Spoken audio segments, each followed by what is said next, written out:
시편 106편 7절부터 33절까지 읽겠습니다. 7절부터입니다. 우리 열조가 애굽에서 주의 기사를 깨닫지 못하며 주의 많은 인자를 기억지 아니하고 바다 곧 홍해에서 거역하였나이다. 그러나 여호와께서 자기 이름을 위하여 저희를 구원하셨으니 그 큰 권능을 알게 하려 하심이로다. 이에 홍해를 꾸짖으시니 곧 마름에 저희를 인도하여 바다 지나기를 광야를 지남 같게 하사 저희를 그 미워하는 자의 손에서 구원하시며 그 원수의 손에서 구속하셨고 저희 대적은 물이 덮음에 하나도 남지 아니하였도다. 이에 저희가 그 말씀을 믿고 그 찬송을 불렀도다. 저희가 미구의 그 행사를 잊어버리며 그 가르침을 기다리지 아니하고 광야에서 욕심을 크게 바라며 사막에서 하나님을 시험하였도다. 여호와께서 저희의 요구한 것을 주셨을지라도 그 영혼을 파리하게 하셨도다. 저희가 친에서 모세와 여호와의 성도 아론을 질투하며 땅이 갈라져 다단을 삼키며 아비람의 당을 덮었으며 불이 그 당 중에 붙으며 화염이 악인을 살랐도다. 저희가 호렙에서 송아지를 만들고 부어 만든 우상을 숭배하여 자기 영광을 풀 먹는 소의 형상으로 바꾸었도다. 애굽에서 큰 일을 행하신 그 구원자 하나님을 저희가 잊었나니 그는 함 땅에서 기사와 홍해에서 놀랄 일을 행하신 자로다. 그러므로 여호와께서 저희를 멸하리라 하셨으나 그 택하신 모세가 그 결렬된 중에서 그 앞에 서서 그 노를 돌이켜 멸하시지 않게 하였도다. 저희가 낙토를 멸시하며 그 말씀을 믿지 아니하고 저희 장막에서 원망하며 여호와의 말씀을 청룡치 아니하였도다. 이러므로 저가 맹세하시기를 저희로 광야에 엎드지게 하고 또 그 후손을 열방 중에 엎드러뜨리며 각지에 흩어지게 하리라 하셨도다. 저희가 또 바알 부올과 연합하여 죽은 자에게 제사한 음식을 먹어서 그 행위로 주를 경록케 함을 인하여 재앙이 그 중에 유행하였도다. 때에 비누아스가 일어나 처벌하니 이에 재앙이 그쳤도다. 이 일을 저에게 의로 정하셨으니 대대로 무궁하리로다. 저희가 또 무리바 물에서 여호와를 노하시게 하였으므로 저희로 인하여 얼이 모세에게 미쳤나니 이는 저희가 그 심령을 거역함을 인하여 모세가 그 입술로 망령되이 말하였음이로다.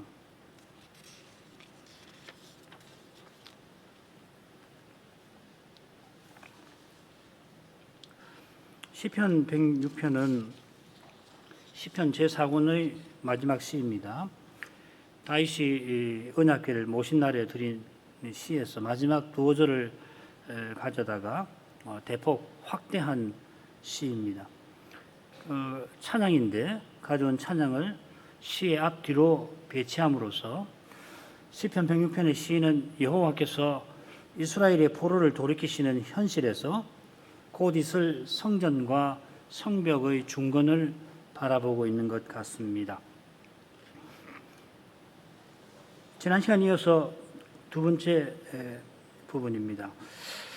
시인이 언약궤를 예루살렘에 모시던 그 다윗의 심정으로 여호와의 선하심과 인자심을 찬송하며 1절이죠. 여호와께서 선지자로서 자기의 소명을 이루어 주실 것을 간구하는데 2절부터 5절까지 그 이유는 여호와께서 이스라엘의 포로를 돌리실 일과 붙어 있습니다. 6절은 회개의 고백인데 이 회개는 성전 건축 후 솔로몬의 그 기도에 나오는 것처럼 여호와께서 예레미야의 예언을 곧 이루어 주실 것을 시인이 깨달은 것을 가리킵니다. 다니엘 9장 1, 2절이 바로 그 내용이고 이 시인이 다니엘이 아닐까 하는 착각이 들 정도로 내용이 매우 비슷합니다.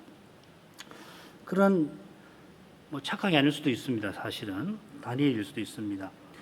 그런 깨달음 위에서 시인이 이제 이스라엘의 과거 역사를 돌아봅니다. 우리 열조의 실패한 과거를 그저 회고하는 것이 아니라 그들이 배반한 언약을 하나님께서 친히 이루신 그 역사, 그 역사를 기억하는 것입니다. 하나님께서 포로에서 돌아오게 하여서 시인들어 그 역사를 기억하게 하신 것입니다. 시인의 기억이 하나님의 역사에 관한 것이듯이 과거 사건들이 대체로는 시간 순서로 되어 있긴 하지만은, 그래서 홍해 그리고 광야 그리고 가나안 뭐 이런 순서로 되어 있습니다만은, 이 광야 사건들은 대체로 그렇지는 않습니다. 보면은 처음에 만나와 메추라기, 그 다음에 고라의 반역, 그 다음 금송아지 숭배, 가나안, 그 다음에 네 번째로 가나안 정탐에 관한 거, 다섯 번째로 바알 부올 사건, 그리고 무리바 사건인데, 시간 순서대로 하면은 이 고라의 반역이 크게 순서에서 이탈되어 앞에 나오고 있고, 그렇죠, 앞에 나와 있죠. 그 다음에 이제 바알 부올 사건하고 그 다음에 무리바 사건은 민수기의 순서가 뒤바뀌어야 하죠. 사건의 배열은, 이 재배열은 시인이 전할 교훈과 붙어 있을 겁니다. 게다가 이 광야 사건이 이 시에서 가장 길고 중앙에 나옵니다. 이것은 시인이 전하려는 교훈에서 중요한 점이라 할 것입니다. 먼저 홍해에서 있었던 일 7절부터 12절을 읽겠습니다. 우리 열조가 애굽에서 주의 기사를 깨닫지 못하며 주의 많은 인자를 기억지 아니하고 바다 곧 홍해에서 거역하였나이다. 그러나 여호와께서 자기 이름을 위하여 저희를 구원하셨으니 그 큰 권능을 알게 하려 하심이로다. 이에 홍해를 꾸짖으시니 곧 마름에 저희를 인도하여 바다 지나기를 광야를 지남같이 갖게 하사 저희를 그 미워하는 자의 손에서 구원하시며 그 원수의 손에서 구속하셨고 저희 대적은 물이 덮음에 하나도 남지 아니하였도다. 이에 저희가 그 말씀을 믿고 그 찬송을 불렀도다. 셋으로 이 부분 나눌 수 있을 것 같아요.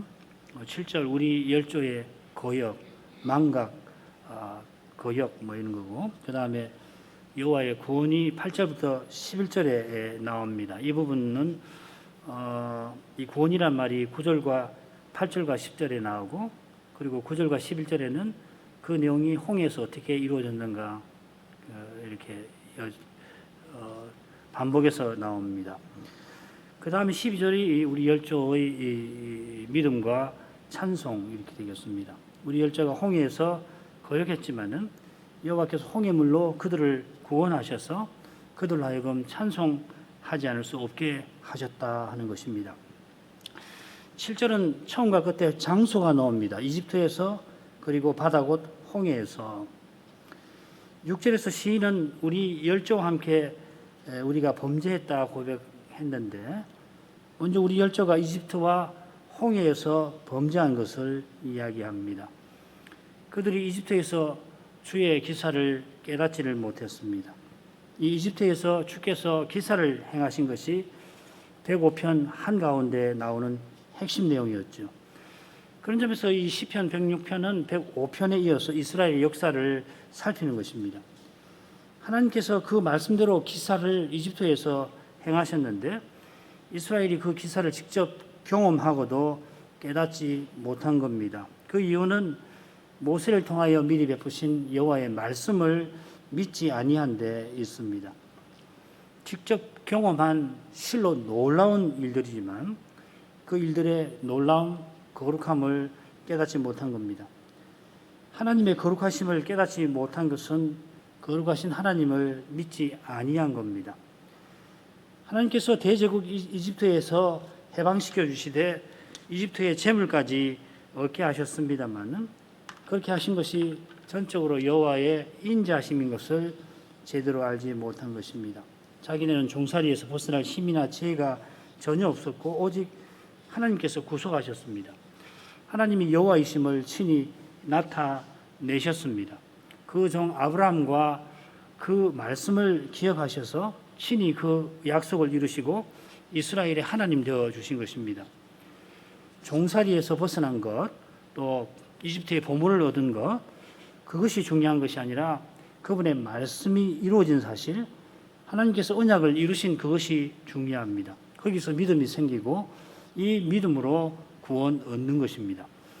믿음으로 구원 얻는 것은 믿고 의지하는 하나님께서 함께 하셔서 구원하신다 하는 뜻입니다. 하나님께서 약속하신 가나안에 들으실 뿐 아니라 아브라함처럼 하늘 본향에 들으십니다. 이 믿음 없이는, 혹은 이 믿음이 약하면은 현실에, 눈앞의 현실에 갇힙니다. 자기 체험에 갇히게 되는 겁니다. 그렇기 때문에 그들이 바다 곧 홍해에서 거역하였던 겁니다. 이 거역이 이라는 표현이 과거 역사를 다루는 단락 끝에 43절에 또 열조의 광야 역사 끝에 또 한번 33절 또 나옵니다. 요컨대 시인의 거룩한 눈에는 열조의 역사가 거역의 역사입니다. 같은 말이 시편 78편에 3번 나오는데 이 다윗 언약이 무너진 것을 노래하는 시지요. 마찬가지로 모세가 모압 평지에서 긴 말씀들을 전하면서 신명기 처음과 끝에 역시 이스라엘의 거역을 말합니다. 그래서 1장에서는 과거의 거역에 대해서, 그리고 31장에서는 이스라엘이 장래에 거역할 것에 대해서 말합니다. 이 거역이라고 하는 것은 이스라엘이 하나님 말씀을 완강히 순종치 아니한 겁니다. 이스라엘이 이집트에서 나와서 홍해 앞에 이르렀을 때에 바로가 큰 군대를 이끌고 들이닥치려고 하자 그들은 뭐라고 그러냐면은 이집트에 매장지가 없어서 우리를 이 광야에 서죽게 하느냐, 우리가 전에 우리를 버려둬라, 우리가 이집트 사람을 섬기겠다 아니하였느냐, 우리가 이집트 사람을 섬기는 것이 이 광야에서 죽는 것보다 낫겠노라, 모세에게 이런 말을 하였습니다. 불과 며칠 전 여호와께서 9 재앙 후에 바로의 장자까지 치신 것을 보고서도, 게다가 이집트를 완전히 벗어나기 바로 그 직전에 이런 불신의 말을 쏟아낸 겁니다. 사람이 어떻게 이렇게까지 nø절할 수 있을까? 혹시 그런 마음이 들 수 있습니다만은, 여호와의 인자심을 기억하지 아니하면은, 하나님의 사랑을 늘 깨닫지 않으면은 아무도 죽음 앞에서 그들과 달리 행하기 쉽지는 아니할 것입니다. 그러나 여호와께서 그들을 구원하셨습니다. 8절에 그러나 하고 시작하고, 대부분의 영어 역본들은 제가 살펴본 것은 전부 그리고로 그러나로 되어 있습니다. 그러나 이 그러나가 좋을지 그레스가 좋을지 선뜻 대답하기가 어렵습니다.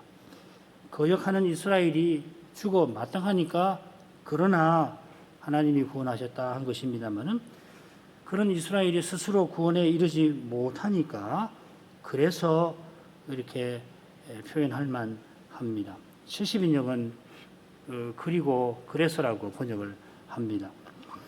이스라엘로서는 홍해가 아니라 이미 이집트에서 망해도 아무 할 말이 없는 처지였습니다. 오직 하나님께서 자기 이름을 위하여 그들을 건지셨습니다. 여호와께서 하나님이 여호와이심을 드러내려고 그리하셨습니다.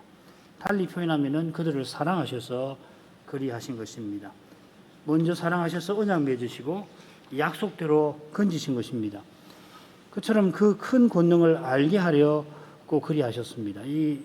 지난 시간 말씀드렸습니다만 그 큰 권능은 그분의 큰 권능이라, 우리말은 이제 이 소유대명사를, 인칭 소유대명사를 간단하게 그라고 이렇게 줄여서 하는데, 복수도 그고 단수도 그고 남자도 여자도 그라고 하고 심지어 사물에 있어서도 그라고 하는데, 그분의 큰 권능입니다. 이 큰 권능이 2절에서는 능하신 사적이라 번역되었습니다.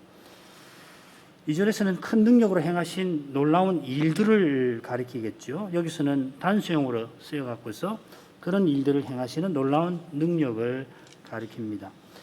그처럼 하나님의 능력을 알리신다는 것은 결국 능하신 하나님을 알리시는 것입니다. 우리는 그만하죠. 하나님의 능력할 때 하나님과 능력은 우리 때문에 나눠서 설명하는 것이지만 하나님은 신이시잖아요. 그러니까 결국 능하신 하나님을 알리신다 하는 것이고, 그 이름을 드러내시는 것과 사실상 같은 겁니다. 하나님께서 그 거룩한 능력을 알리려고 홍해를 꾸짖었습니다. 교만한 열방을 꾸짖듯이 홍해들어 자기 백성을 해치지 말라고 하신 것입니다. 하나님께서 동풍이 불게 하여서 홍해를 마르도록 하셨습니다. 하나님이 그들을 친히 인도하시기 위함입니다. 인도라는 표현이 흔히는 광야길을 걸어갈 때 쓰이는데 과연 광야를 지나가게 하고 덧붙여 놨습니다. 다만 홍해를 건너가게 하신 일이 광야를 지나게 하신 것과 같아 표현한 뜻은 간단히 살필만 합니다. 이것은 이 홍해를 여기서는 깊은 물이라 부른 것과도 붙어 있습니다. 여러분 갖고 계시는 관주 성경에 그 각주가 있고 관주가 있고 거기 보면 깊음이라 이렇게 번역을 따로 해놨죠. 이 터홈이라는 말인데 태초에 지으신 땅이 깊은 물과 흑암이 덮여 있었는데 바로 그 깊음을 이라는 말을 여기다 썼습니다. 그러한 땅을 가리켜서 혼돈하고 공허하다 했습니다. 이 공허하단 말이 토후라는 말인데 매우 비슷하죠. 토홈, 토후. 그런데 이 공허라는 말이 후대에 보면은 광야를 가리켜서 자주 사용됩니다. 이런 배경에서 보자면은 깊은 물로서 홍해를 마르게 하셨다. 이 일은 광야를 지나가게 하신 것처럼 새로운 창조로서 구원을 가리키는 듯 합니다. 이스라엘이 홍해를 건넌 일은 하나님 나라로 서나가는 그 출발점이다. 요점을 말씀드리면은 그렇습니다. 하나님께서 홍해에서 구원하셔서 이스라엘이 홍해로 건너가게 하실 뿐만 아니라 원수들은 홍해에서 몰살당하게 하셨습니다. 원수를 미워하는 자라 표현한 뜻이 여기 있습니다. 이 미움은 여자의 후손을 상하려는 그 원수에게서 나온 미움입니다. 바로가 열재앙에도 이 미움을 버리지를 못하고 대군을 이끌고 홍해 앞까지 하나님의 새 창조인 이스라엘을 치러 왔습니다. 바로가 그저 정치적 대적인 이스라엘을 그렇게만 미워한 것이 아니라 실은 하나님을 미워한 겁니다. 그런 바로의 손에서 하나님께서 자기 백성을 구속하셨습니다. 그 방법은 바로와 그 군들을 물로 덮어서 하나도 남지 않게 하신 것입니다. 거역하던 이스라엘이 그 광경에 그 말씀을 믿습니다. 출애굽기 14장에 그 내용이 있는데 마지막에 여호와와 그 종 모세를 믿었다 그렇게 되어 있는데 같은 말씀이죠. 모세가 거역했던 백성들을 향하여 두려워 말고 가만히 있어서 여호와께서 오늘날 너희를 위하여 행하시는 구원을 보라. 너희가 오늘 본 애굽 사람을 또 다시는 영원히 보지 못하리라. 여호와께서 너희를 위하여 싸우시리니 너희는 가만히 있을지어다. 가만히 있으라는 말을 앞뒤로 하고서 하나님께서 큰 구원을 이루실 거고 이집트 사람을 너희가 다시는 보지 않을 거다 말하였는데 그대로 되었습니다. 그래서 홍해 건너편에 가서 그들이 모세 노래로 그 찬송을 하나님의 찬송을 불렀습니다. 그들이 말씀을 믿지 않을 수 없었고 찬송을 부르지 않을 수 없었던 겁니다. 그러면은 앞으로도 말씀과 어긋나 보이는 그때에 특히 이제 어려움이 들이닥칠 때죠. 말씀하신 하나님을 믿어야 할 것입니다. 찬송하기 힘든 때에 감사할 것입니다. 이는 시인처럼 기억하는 데서 늘 하나님께 말씀 듣고 말씀 드리는 데서 가능합니다. 우리의 경험 자체는 연약한 우리처럼 힘이 없습니다. 열재앙이 불과 며칠 전에 있었지만은 그 열재앙에 대한 체험이 바로의 대군이 몰려오는 쳐들어오는 새로운 경험 앞에 무색해졌습니다. 아무 힘이 없었습니다. 우리의 체험에서 중요한 것은 체험한 우리의 경험이 아니라 구원하신 하나님이십니다. 그처럼 그분의 말씀대로 이루어진 그것, 그분이 말씀대로 이루시는 그것입니다.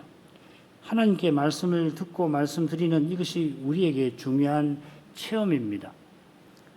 이것을 빼고서 그 체험을 말하면은 그 알맹이 없는 것이죠, 실은. 그런데 우리로서는 놀라운 그것을 마음에 간직하기 쉽고 그게 마음에 남으니까 그렇지만 중요한 것은 바로 하나님 말씀을 듣고 말씀을 드리는 그것이 중요한 체험입니다. 하나님과 교제가 중요한 것입니다. 장차 영원히 이어지는 것이 바로 이 사귐입니다. 이 땅에서 경험한 거, 우리가 갖고 있는 거, 그거 다 없어져 버리잖아요.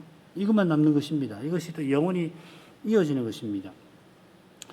우리의 일상에서 영원한 가치를 지닌 것이 바로 이 사귐입니다. 우리의 소명은 곧 이 사귐을 일상에서 드러내는 것, 구현하는 것이라 할 것입니다.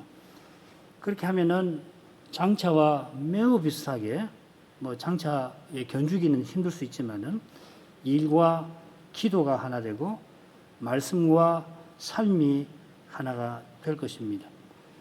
우리의 삶이 항상 하나님을 모시고 하나님을 불러야 합니다. 일하는 중간중간에 일하면서도 걸어가면서도 우리의 마음에 하나님을 모시고 무슨 일을 당할 때 급한 일이 당해서 그때 꼭 그때도 물론 기도해야지만은 늘 그렇게 아뢰는 거예요. 이것이 시인이 말하는 기억의 그 내용입니다. 그러면은 말씀과 어긋나 보이는 현실에서 말씀을 따르게 될 것입니다. 앞서 살핀 대로 그 다음 부분, 광야에서 일어난 사건들이 시간의 순서가 아니라 시인의 교훈에 따라 재배열되어 있습니다. 대체로는 출애굽기와 민수기에 기록된 순서대로 나오는 것 같은데 고라의 반역이 가장 시간 순서와 맞지 않고 무리바 사건이 바알 부월 사건과 바뀌어 있습니다. 왜 이렇게 했을까?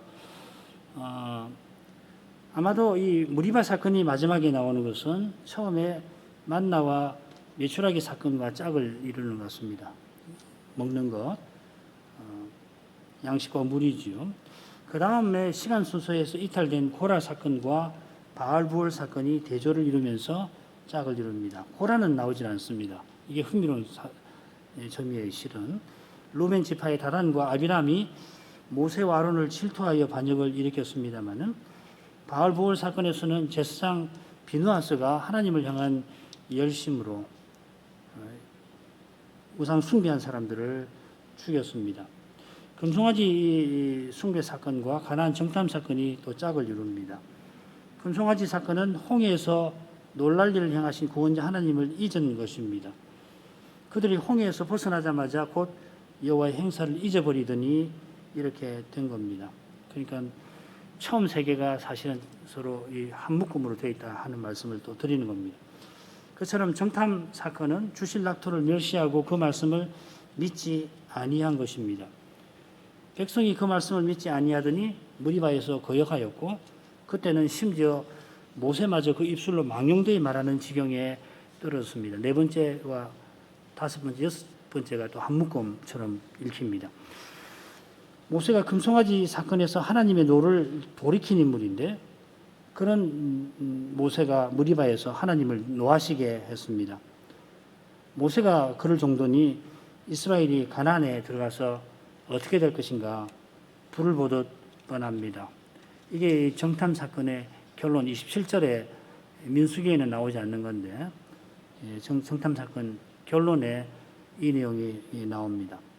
하나님이 친히 언약을 이루신다는 것을 이 시인이 이런 방식으로 제가 이해한 대로지만은 이보다 훨씬 더 깊이 있게 교훈을 전하려고 이런 사건을 배열한 것 같습니다. 우리는 아까 말씀드린 순서대로 그런 줄거리로 살펴나가도록 하겠습니다. 13절부터 15절까지 읽겠습니다. 저희가 미구의 그 행사를 잊어버리며 그 가르침을 기다리지 아니하고 광야에서 욕심을 크게 바라며 사막에서 하나님을 시험하였도다. 여호와께서 저희의 요구한 것을 주셨을지라도 그 영혼을 발휘하게 하셨도다. 홍해에서 하나님의 위대한 구원을 보았던 이스라엘이 미구의 그 행사를 잊어버렸습니다. 미구의 곧 괜찮습니다만은 서둘러가 나은 것 같습니다. 원문에도 이 부사가 쓰인 게 아니라 서두르다라고 하는 동사가 쓰여 있습니다. 마치 잊기 위하여서 달려가는 것처럼 그렇게 문장이 읽힙니다. 과연 기적으로 홍해를 건넌 직후에 이스라엘은 마라에서 물 때문에 원망합니다. 그 홍해를 건너고 한 3일쯤 되거든요. 그처럼 홍해를 건너고 한 달이 채 되지 아니한 때, 마라에서부터 치자면 한 20일 지나서 음식 때문에 다시금 원망하지요. 광야에서 200만이나 되는 사람이 물이 없으면 정말 심각한 상황이긴 합니다만은, 홍해 물을, 그 많고 많은 물을 바람을 보내어 마르게 하신 하나님이시니까 마른 광야에서 물을 능히 내실 것이 아닙니까? 홍해에서 하나님 말씀을 참으로 믿었다면은 이런 심각한 현실에서도 원망하지는 않았을 것 같은데, 기다렸을 것 같은데, 그들은 여호와의 행사를 곧 잊어버렸습니다. 설마니 직접 홍해를 걸어서 걷는 일이나 이집트에서 걸어 나온 그 일 자체를 망각했을 리는 없습니다. 하나님과 그분의 말씀을 마음에서 멀리 한 것입니다. 하나님의 약속보다는, 가나안보다는, 혹은 영원한 하늘보다는 세상 행복을 늘 마음에 담은 것입니다. 그렇기 때문에 그분의 가르침을 기다리지를 않았습니다. 기다리지 않았다도 좋지만 기다리지 못했다 해도 될 겁니다. 여기 이 가르침이라는 말은 광야에서 인도해 주시는 그 지혜를 가리키는 표현 같아요. 흥미롭게도 43절에 이 에차라는 말이 이 꾀라고 번역이 되어 있습니다.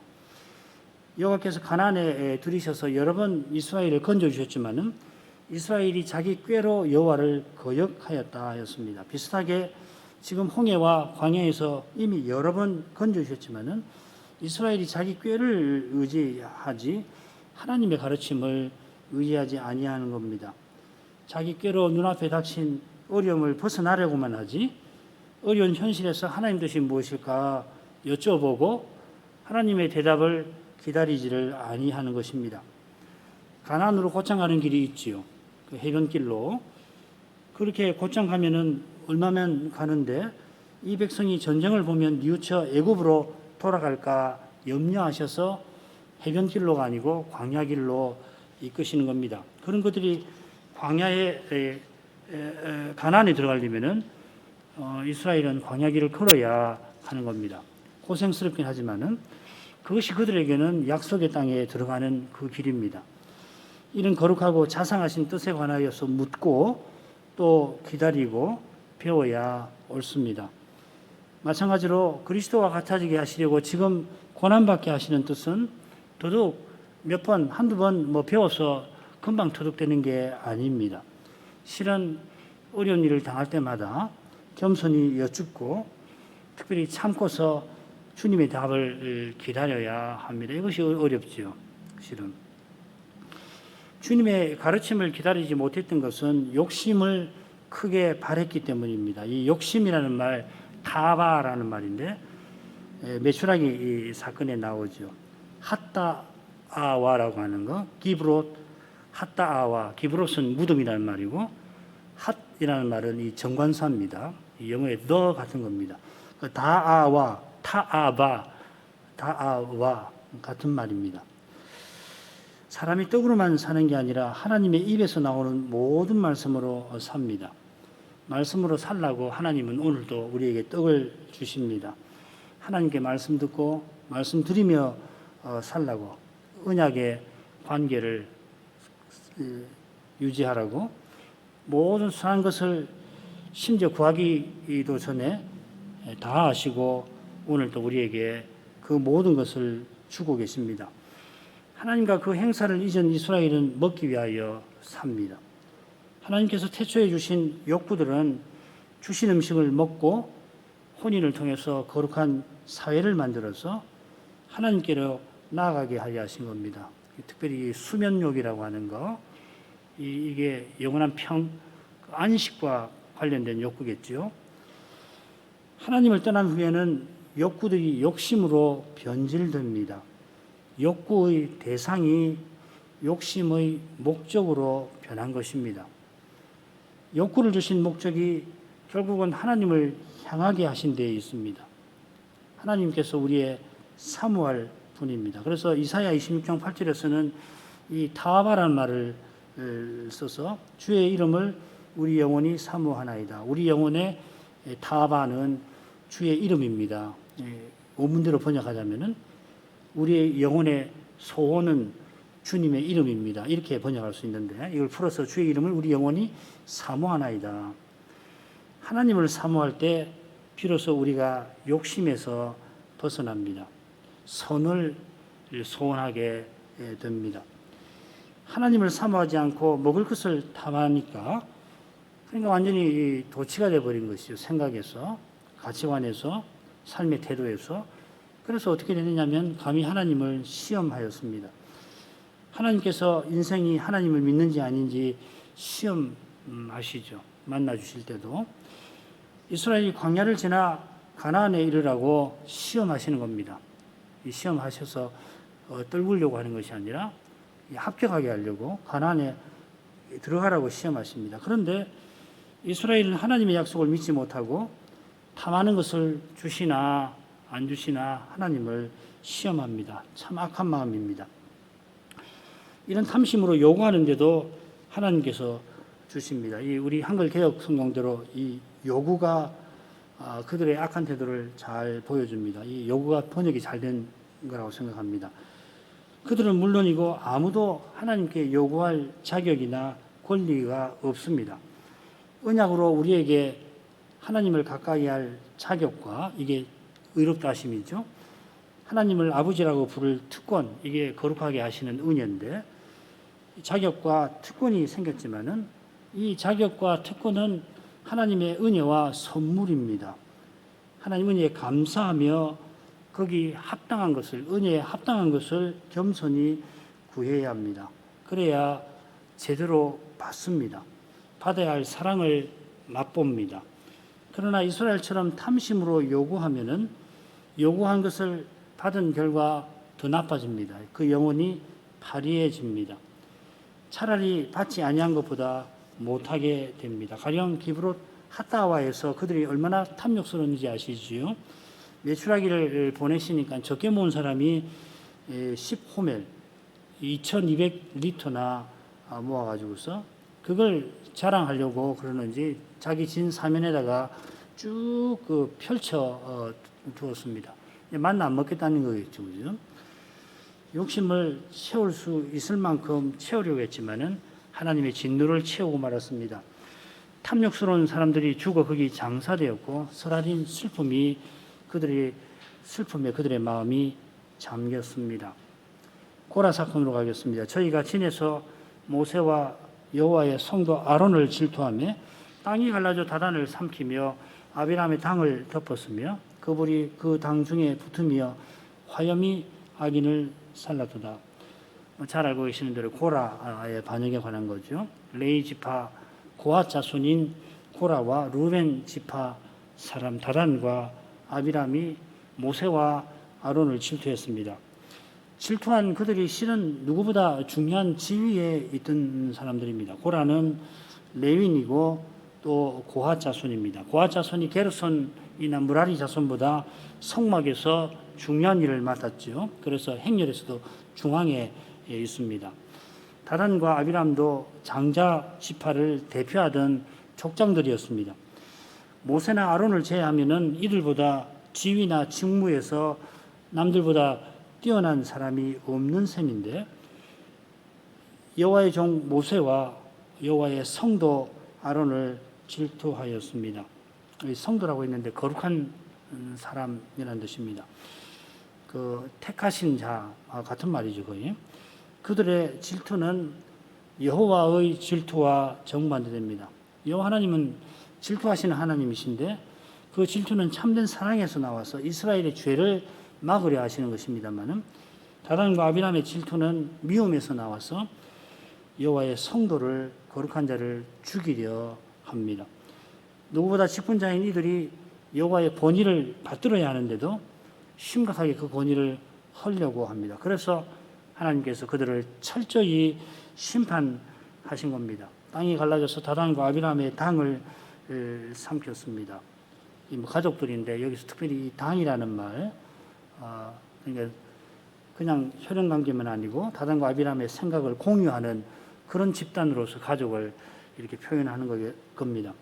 그처럼 영광구름에서 나온 불이 그 당을 살랐습니다. 심판의 불이 삼킨 것은 다단과 아비람의 식구들이 아니라 레위 족장 250인이죠. 그러나 다단의 당, 그들의 당, 다단과 아비람의 당이라 부릅니다.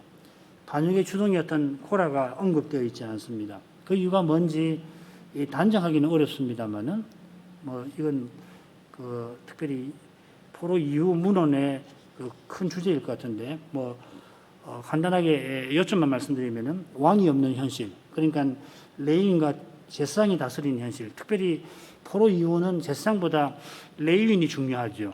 그래서 역대기 족보 보면은 이 레위인의 족보가 제일 족보의 한가운데 나오지 않습니까? 그것과 붙어 있는 것 같습니다. 바로 그 현실에서 시인은 열조의 불순종의 거역의 역사를 돌아보고 있습니다. 자기 시대의 언약 백성이 포로 잡혀온 이유가 바로 그 불순종 거역에 있습니다. 누구보다 하나님의 사랑을 받은 다단과 아비람의 당이 거룩하신 하나님의 권위에 도전했습니다. 홍해에서 구원받은 이스라엘이 하나님의 그 위대한 행사를 곧 잊어버리고는 악한 탐심에 하나님을 감히 시험하였습니다. 이집트에서 건진받은 그들이 홍해 앞에서 하나님의 많은 인자를 거역하고 기억하지 아니하고 거역하였습니다. 그들의 후손도 마찬가지였고 그래서 열방에 포로 잡혀 왔습니다. 그런 그들을 여호와께서 용서하시고 포로 상태에서 이제 벗어나게 하십니다. 참 놀라운 은혜인데 그러나 자기 시대 백성들이 이 은혜를 헛되이 받지 않게 하려고 시인은 열조의 죄, 곧 우리의 죄를 일깨웁니다. 그리스도를 순수하게 전하고 받는 데서 참된 회개와 감사가 있을 것입니다.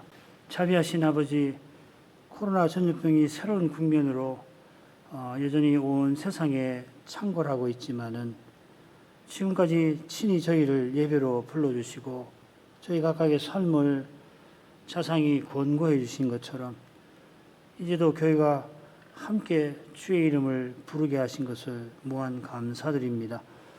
우리 앞에 어떤 현실이 펼쳐져 갈지 여전히 잘 알기 어렵지만은 그리스도의 십자가에서 이미 환히 드러내신 대로 하나님을 사랑하는 자에게는 모든 것이 합력하여 선을 이루게 하실 것을 믿습니다.